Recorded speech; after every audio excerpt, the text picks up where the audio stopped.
And welcome back to episode 6, season 1 of the Silver and Black Radio Podcast. I am your host, Raider Will, along with my co-host, Raider Matt. What's going on, fellas and ladies?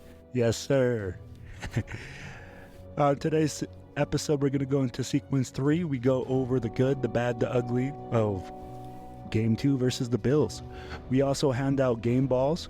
We give you our keys to victory versus the Steelers in week 3 and the Raider hookup. In sequence 2, we go over number 21 in our Raiders countdown. We go over Raiders trivia and Matt SWAMMIES predictions for week 3. And now, Raiders news and notes. In Raiders news and notes today, Davante Adams just got told that he does not have a concussion, so that's a good thing. Jacoby Meyers is still under concussion protocol. We signed linebacker Mikael Walker and put Isaac Rochelle back on the practice squad. Guys, that's what we got for Raider news. But now for notes. Matt, let's talk about the non-existence of Hunter Renfrow in our offense, man. I mean, let's just dig into this, especially week 1. We saw that he had 0 catches, 0 targets, and now we go into week 2, and it's the same story, man. I mean, like, this guy is a perennial Pro Bowler. He's open all the time. I mean, a lot of teams wish they had a guy like that. Yeah. So, I mean, like, can you explain why you can see that he has 0 targets? I don't think Josh McDaniels knows how to coach. I don't think he knows what he's doing. I've seen Renfrow several times up and down the floor. It's dad and Jimmy Garoppolo is a big different at it than the two. I've seen him up and down the field several times in both games where we could have went to him, but we went to somebody else and maybe it was dropped or, it was some kind of holding call and came back or whatever.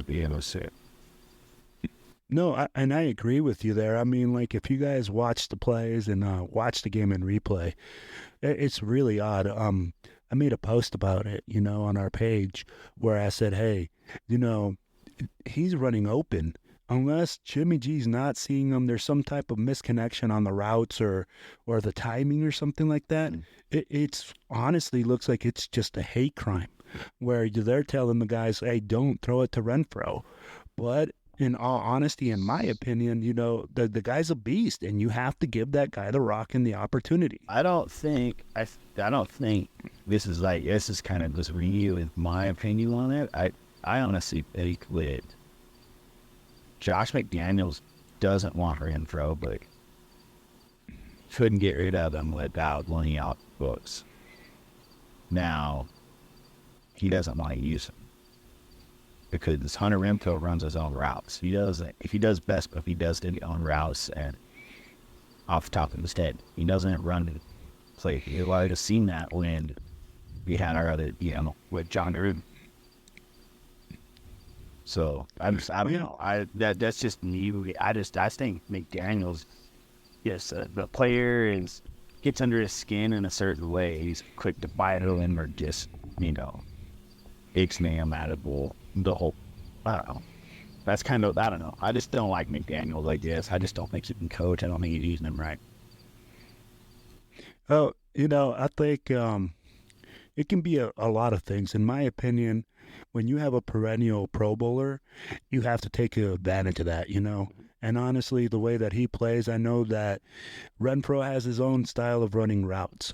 Now, again, I don't know whether Jimmy G's trying to force feed the ball to Davante Adams or to certain players on the field, but I do know that, hey, at the end of the day, we have to use Renfrow. I mean, he had 1 catch for 23 yards in 2 games, and the guy's been to the Pro Bowl. We got to use our whole team, man. Like we didn't have anybody. I absolutely agree. Game. Like, nobody was playing. So, I mean, now I agree with you. But again, we're talking specifically on Renfrow, so I'm going to try to stick on topic on this one. Right. Where I'm like, oh, dude, it's so hard to look at the game and be like, my gosh, why didn't we do this? Why isn't the tight ends being used? You know, why are guys not being used appropriately? Which is all difficult. Again, at the end of the day, I'll be like, what I'm looking at is RENFROW, and we're missing him a lot. I hope that him and Jimmy G get on the same page this week, because I definitely know we're going to need him against the Steelers. Yeah, they got to figure something out here. So. Yes, sir. They need to, like you said, All right, get him into it on this week to get him against the Steelers, because we're going to definitely need him. Yeah, man. And honestly, you know, that he's not the only non-existent part of our whole team. We can look at it, and let's look at our defense, man. Our defense was non-existent except for the first drive against the Bills. I mean, they ran the ball down our throats. They did whatever they wanted. What do you think is the situation there? Again, I think it all goes back to coaching. You've seen it all year last year. You watched the same story unfold every game last year. It's, you know, and then what was the excuse for it last year? We need better players. We need people that can run the plays and people that can, you know, execute to the fullest on this defense, because it's so complicated. Well, again, we went out this off season. We picked up players. We picked up pieces. We got things. And we're not using them right. I mean, our defense looked like garbage out there this last week. It didn't even look like an NFL defense, you know? Like, we got bent over and spanked. Absolutely. I mean, when I looked at it, I mean, look at our defensive line. No pressure from the inside. There's nobody helping out Mad Max. Dude. I mean, the Bills basically just double-teamed to Mad Max, took him out of the game. You got guys out of place. Nobody else could make a play. You got Merrick missing tackles, missing coverage. You got Epps not wrapping up. You got linebackers that are missing tackles. I mean, it's the whole thing, man. When you can't execute a basic play, or you're running single high on every play and have nobody playing the zone, we're going to get beat over the middle all day long, or they're going to run it. You see, and I can agree with you there. Like, for me, what I saw is that Patrick Graham's his philosophy is very passive. I mean, we were playing soft in coverage, defensive line. He was trying to get home with 4. A lot of coordinators do that.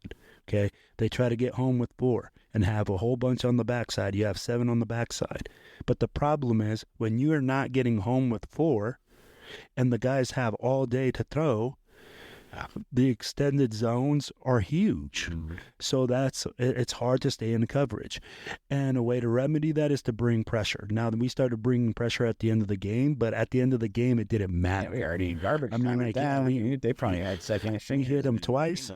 Yeah, we hit them twice. We hit their quarterback twice. We got 2 sacks in garbage time when it didn't matter. Right. So at the end of the day, we have to look at that and say, hey, what are we doing wrong here? Like, man, why weren't we getting home in the first, the second, and the third quarter? Again, with the first drive of the game, we got a 3-and-out, was fantastic. After that, it's like the defense packed their bags and they just said, hey, we're done. This is the end of the game.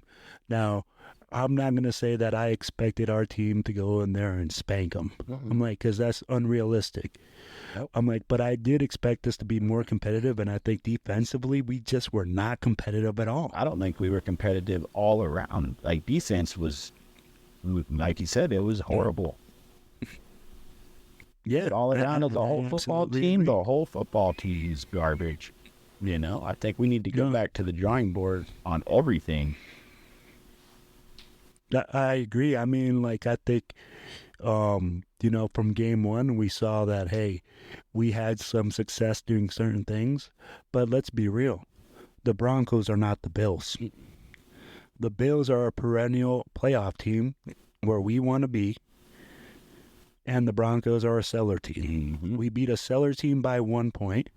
And we got spanked by a team that's going to be in the playoffs this year. Yep. That's true. Everybody was, everybody was expecting us to go to the playoffs. I didn't expect us to go in the playoffs this year, but I expected us to do a lot better than what I've seen so far. No, I agree. And I think this was a good measuring stick game. But again, it's only week 2. Raider Nation, relax. It's week 2. We're going to keep getting better. We're going to keep growing. We're going to keep improving. We're going to keep making things happen.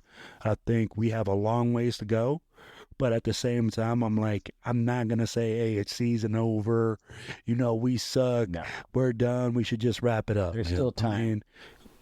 Still plenty of time to turn things around and fix what's wrong. So we just got to yes, sir. Stick with our team and keep rooting for them every week, man, and show them that we're still here because Gator Nation is super strong, man, seating deep. So, yes, sir. And hey, guys, that's all we got for Sequence 1 today. Stay tuned for Sequence 2. Segment 2, we are going to go down to number 21 on our Raiders countdown. Number 21 on our Raiders countdown is Dave Casper. Dave Casper had 35 touchdowns, 3,294 passing yards or receiving yards, including 10 touchdowns in 1976, in an era where the tight end was primarily used as a run blocker. He is most remembered for the play that goes to the post against the Colts and for winning 2 Super Bowls with the Raiders. And that's why Dave Casper is number 21 on our Raiders countdown. And now for Raiders trivia. Bo is a nickname. What is Bo Jackson's full name? Guys, send us a message at the Silver and Black Radio Podcast, and we will gladly send you guys something out. Let us know what the answer is to this, okay? You guys can answer it here on our Facebook page. You guys can also answer it on our YouTube page. Just use any mode of social media to answer the question. All right, guys, and now we're going to move on to the great section here. We have our boy Matt Swammies picks for week 3. Week 1, Matt Swami went 14-2, absolutely torching the league. Week 2, we took a small beating. We went to 9-7. But right now, Matt Swami stands at 23-9 this season. All right, Matt Swami, let's get your picks for this week, week 3. All right. Let's do it. All right, brother. Giants versus Niners. I got the Niners on this game. Falcons versus Lions. I'm going to take Detroit on this game. Chargers versus Vikings. I'm going to go with the Los Angeles Chargers on this game. They're both 0-3, and I think the Chargers are really pissed off right now. I got you. Saints versus Packers. I'm taking Green Bay in this game. Sorry, Derek. Texans versus Jags. I'm going to go with the Jacksonville Jaguars on this game. Broncos versus Dolphins. Oh, man, Denver's not going. They're not going to win this one. I'm going to go with Miami on this one. Titans versus Browns. Titans, Browns. Let's do it. Tennessee on this. Bills versus Commanders/Redskins. I like the way you threw that in there. I'm going to go with the Washington Commanders/Redskins. Okay. Colts versus Ravens. I'm going to go with the Baltimore Ravens on this game. The Patriots versus the Jets. I'm going to take the Jets on this game. Panthers versus Seattle. Or take Seattle. the Bears versus the Queefs. Oh, I just think the Bears got it in them, but I got to go with the Chiefs on this one. Dallas versus the Cards. Dallas. Cards ain't going to stand a chance. Steelers versus the Raiders. All day, baby. Raiders all day. All day. Raiders. Eagles versus Tampa Bay. Ooh, I'm going to take Philly on that game. And Rams versus Bengals. I'm going to take Cincinnati again. They're like the Chargers. They're pretty pissed off right now. So, all right. Cincy in that game. Yes, sir. All right, guys. Well, that's all we got for Sequence 2 this week. We're going to move on to Sequence 3, but we're going to keep back at it next week and see in Sequence 2 how Matt Swami does this week. Y'all stay tuned. Yes, sir. And welcome back to Segment 3. And in Segment 3, we're going to go first over the good, the bad, and the ugly of Week 2's game, Maddie. All right, man.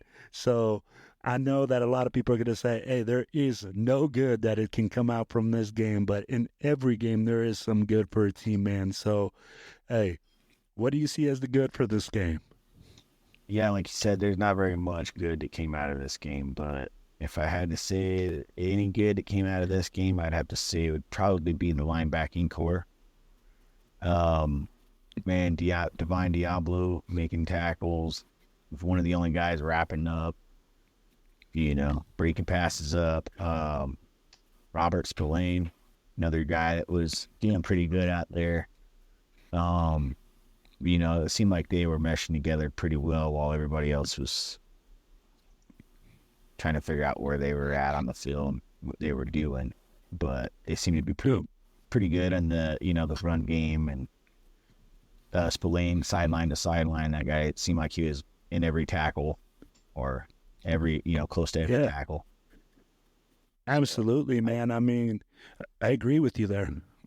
Defensively, the linebackers were on fire, man. Robert Spillane, Divine Diablo were flying all over the field. And I mean, like, those guys are making plays from side to side. And I mean, like, if people want to look at something and say, hey, is there something that's shining on our defense? It's our linebackers. I mean, that was something that we questioned at the beginning of the season. But, man, those guys have definitely showed up in game 2. Yep. I also think another thing that was good was actually Devontae Adams. Devontae Adams has been proven week in, week out who he is. He's our number one beast. I mean, like, you can obviously see that him and Jimmy G have great connection. And, I mean, the man is getting the numbers. He's getting the touches. He's getting the looks. So I definitely think those two things are definitely the good that came out from this game. What do you got for me as in the bad? The bad, man. I got to go back to coaching, man. Like, this whole game was just basically bad coaching, bad decisions on the higher ups when it comes down to this game. I don't blame the players for this game being out of place, not being in the right spot where they needed to be.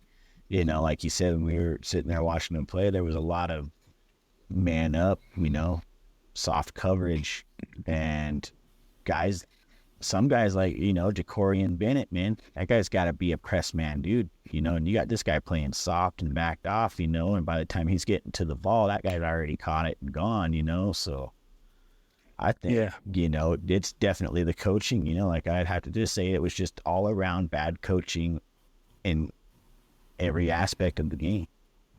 I can't give the bad coaching to just one coach because it was the offense, the defense, the special teams, that's my bad.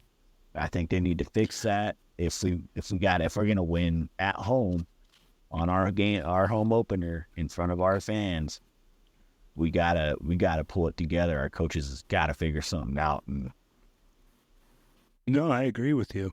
And for me, like, the bad was actually the defense and offensive line.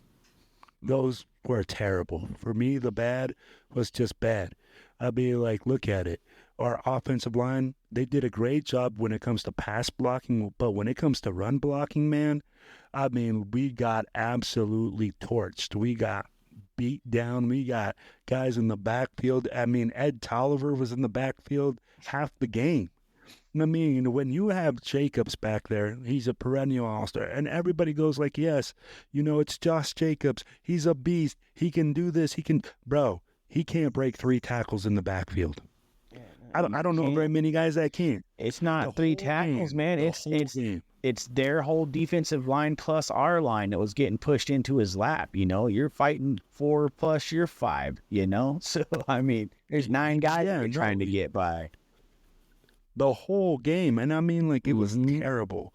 So that's why I say, offensive line wise, we need to step up, man. I mean, like, our run game has to be our bread and butter. We have to, run the football. Then defensive line wise, bro, did you see those guys? I did not see those guys all game long. And this is where, hey, I saw Mad Max getting double teamed. I get it, but if teams are going to use that formula against us, guys, it's super simple. You got one beast on the defensive line. What are you going to do? You're going to double team him. Yep. You're going to get him chipped. You're going to make sure the tight end chips him out on the way out. You got running backs. You slide your protection to him. Yep. But that means there's other one-on-ones on the whole other side of the offense and defensive line. Not one of our guys won, man. And that's upsetting, honestly. I mean, we brought Tyree Wilson. He's still developing. I mean, I get he's a rookie, but I mean, you're a first-round draft pick, kid. You got to pick it up. Well, I don't think it was supposed to be planned out like that anyways. It was supposed to be Chandler in that position and Tyree subbing in and out, and now he's in that position where he's got to step in and he's got to be the next man up, and, he's going to look bad. That's just how it is, He's not – even Aaron Donald didn't look great his first year, It just – No, I get you. And again, I mean, I'm not just looking at him. I'm looking at the whole defensive line. Yeah, I get that big room. I'm just putting my 2 cents out there for Tyree, and kind of that's the reason why I can't really put anything on that guy is because of that, But no, absolutely, the whole defensive man. line, and that's where I'm saying, good. Like, hey, I'm not just looking at him. I'm looking at that whole room where I'm saying, like, yo, where are we, fellas? Hey, where's that dog in you? We need that fight. We need that next to you. You bring up get it.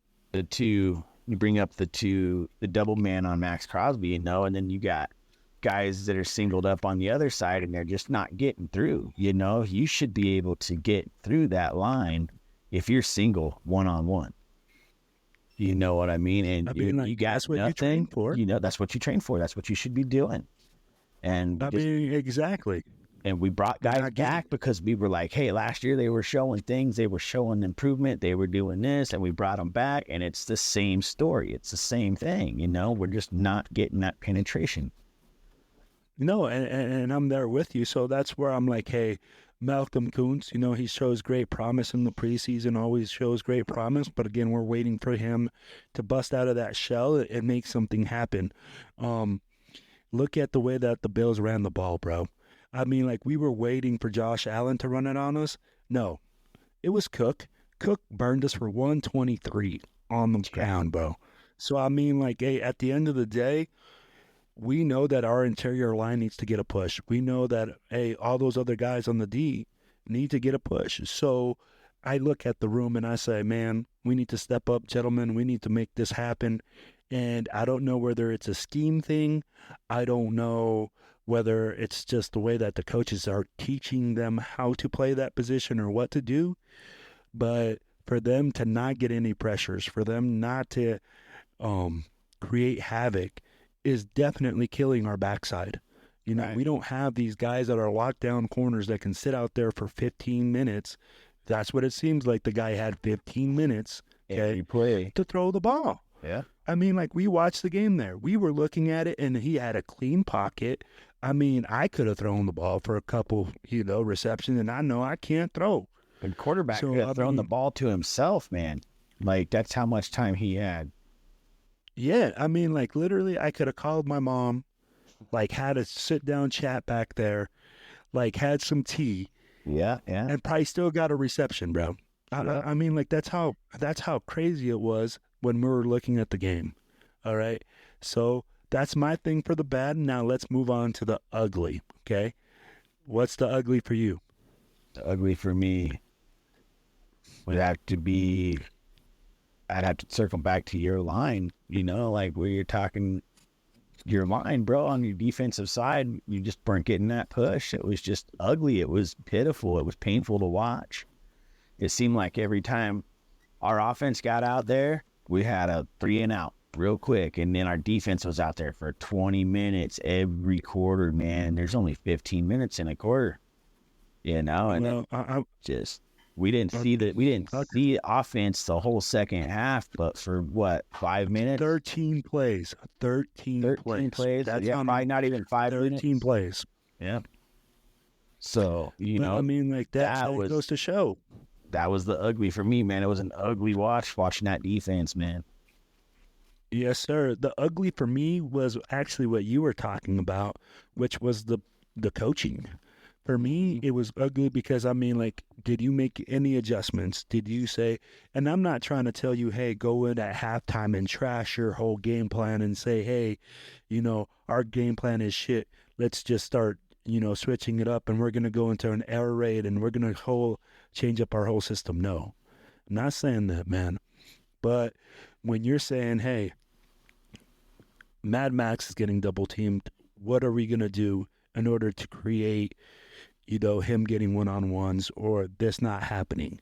Hey, Josh Allen has a clean pocket. Why are we not throwing more pressure at him? Hey, we can't run the football. What is going on? Why can't we run a zone play? Why can't this? All those little small adjustments are things that you can make as a coach in the locker room. I mean, like, you make it on the sideline. You start talking about, hey, scheme-wise, guys, they're hitting this gap hard. Let's make this adjustment. Let's do this so that way this play works. I don't feel like we did any of that. We went to halftime, man, and I mean, like, it was just the same thing. Like we talked about, we had 13 plays in the second half of the whole game. Bro, that means our defense was out there living. Defenses are not created to be out there for 15 minutes out of those whole second championships, but they don't play a whole hour of football, No, absolutely. And I mean, like, that's where I say, hey, that's why it's ugly for me, that the game plan was just ugly. And I mean, like, not being able to make adjustments. Well, and it goes back to last year. It's like we didn't do that last year when we went into games. And when it came out to halftime, no adjustment whatsoever, and it's what I was saying earlier. It comes all back to the coaching, like you're saying. It's horrible, and it's like he didn't learn anything from last year. He's repeating himself, and it's just it's getting hard to watch. It's when's he gonna figure this out? When's he gonna become an actual head coach and be like, hey, let me work with my guys here and not just run the Patriot way the whole time. We've already tried this with one other team and the whole season with our team. It's not working. Figure it out. No, absolutely, man. And I agree with you that, hey, we have to figure something out and get with the game plan and be like, hey, you know what? Our guys believe in this and I believe in this and we'll all work together to move forward. Yeah. But again, that's how it is. All right, brother. Now let's move on to game balls for week 2. Do you have any game balls you want to give out for week 2? My game balls I'd have to give out for week 2, I'm going to go with Divine Diablo when it comes down to game ball. The guy was making tackles. He was, seemed like he was the only guy, him and Spillane, You know what? I'm gonna give it to the linebackers. I'm gonna give my game ball to the linebackers. They played good. They played decent. They were the only thing worth watching on Sunday last week. So I think that's my game ball. They're going to the linebackers. Oh, I like that, man. So you went defense, I'm going to go offense. And I know that offensively we didn't do much, but I'm going to go with Devontae Adams. The reason I'm going to go with Devontae Adams is because, bro, we see you play. We see him get open. We see all the things that he's doing, and he's definitely representing what it is to be a Raider. I mean, like, he doesn't quit. He gets after it. I mean, if the play breaks down, he busts open, try to get open. He's doing everything in his power to get us wins. Yeah. And that is the true thing that I see. He's a Raider, bro. So for me, that's why Devontae Adams gets the game ball for week 2 for me. Awesome. All right, Bree. But all right, brother. Let's move on to our keys for victory in week 3 versus the Steelers. What are your 3 keys to victory for our Raiders versus the Steelers, bro? 3 keys to victory are come in with a good game plan, how we're going to execute. We need to fix the run game, fix that offensive line. You know, we need to get Josh Jacobs involved a lot more than what we've had the last 2 games. You know, we need to get him back on his feet, pushing that ball downfield. We get him going, offense and the receivers, they start kicking in. People start, you know, then we start becoming what we're supposed to be doing. You know, we get Josh Jacobs involved big time. Then that's going to be number 2. Number 3 is our defense has got to step up. Our defensive line needs to push. We need to get that. We need to get pressure back there to Pickett. You know, we've already lost to him once. We don't want to do it again. We can't lose to Pickett twice, man. I mean, the Steelers aren't that. They're a good team, but they're not that good. But if we can come in here and do those 3 things, I think we got a really good shot at actually winning this game and putting up a good game as to what we've seen last week. No, and I agree with you. And mine are actually really similar. I think, for one, the number one thing we have to do is we have to dominate the offense and defensive line. We cannot play another game where we are sitting here saying, hey, you know, we weren't dominant. If we're not dominant on the offensive line, the Steelers are going to kill us on defense. That team is defensively freaking built, and they are stout. I mean, they proved that last week where they scored twice on defense. So that means our offensive line has to run block, has to pass block, has to be elite. Defensive line-wise, and the reason I say that is because guess what, man? It's the same thing. I believe that if we are dominant with our defensive line, it alleviates a lot of the stuff that we have going on that back end. So that's why I think key number 1 for us is going to be being dominant on both sides of the line. Key number 2 is what you said. I think we have to also have a good game plan, coming in with confidence in what we're going to do, okay? There's a certain style of play, okay? When I have my own guys, I tell them, hey, every single time you're out there on the field, you represent me. We have a certain way that we play our style of football. So if we're going to say, hey, we're going to be a running team, we're going to pound you, we're going to hit you in the mouth, let's be about that business. If we're going to be a finesse team, then let's be a finesse team. And you know what? We're going to throw and dink and dunk and do all the little things that a finesse team does. But we need to find an identity, and we need to find it like yesterday. So having a game plan and having an identity is number 2. And number 3 for me is for the guys to come in with confidence and just to throw away game 2. You got a lot to learn from game 2, but you got to come in with confidence and know, hey, you know what? We had a bad game last week. No sweat. We're going to get it this week, and we're going to grind it out and get this dub. And that's my 3 keys to victory versus the Steelers, bro. All right. Sounds like we're pretty much seeing eye to eye when it comes to that. Oh, I think so as well, my brother. All right, guys, and now we are going to move on to another part of our show that we like to call the Raider Hookup. If you guys give us one moment here, we are going to get into the mood. Yeah. Let's see here.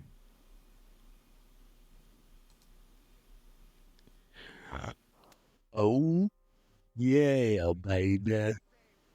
Yo, that'd be. What up there?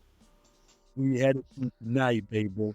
All right, man. Let's I mean, we gotta show up to the main mother chapter. You know what I mean? This is where it's all gonna be at today or this week. You know, All right. be Partying it up, living it up, getting ready for week 1, baby. I know where Matty B's talking about. He's talking about the tavern in Henderson, Nevada. It's Parkway Tavern, 511 West Dale Avenue, Henderson, Nevada. Yo, that is where the main mothership is of the Black Hole. Y'all got to go down there for game days. Check it out. Get some good drink, get some good food, hook up with my boy Cisco down there. Have a great time, y'all. Honestly. And then, guess what? For week 1, huge parties going down in Mandalay Bay. What's the tailgate at? Tailgate.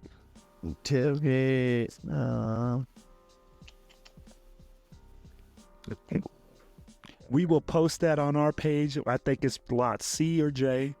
We will post where the Black Hole will be at. Guys, you guys got to follow them. It's going to be an amazing time. I think it's J lot as well. It's going to be an amazing time. Y'all get out there. They're going to have Corrupt. They're going to have Bone Thugs. They're going to have a bunch of different rap artists. You'll get to see a bunch of different people, hook up with great Raider people, and have a great time. All right, so, hey, it's all love from us. And that's all we got for this show. It's all love from me, Raider Will, and I got my boy Raider Matt. It's all love from me over here too, fellas and ladies. Yep. So, hey, we hope that you guys click subscribe, that you guys like, that you guys download anywhere you guys get your audio podcast. Hey, keep giving us follows, keep giving us likes. Hey, we love all the love and support that you guys give us. Hey, Raider Nation, we love you. We out, baby. Raiders. Raiders.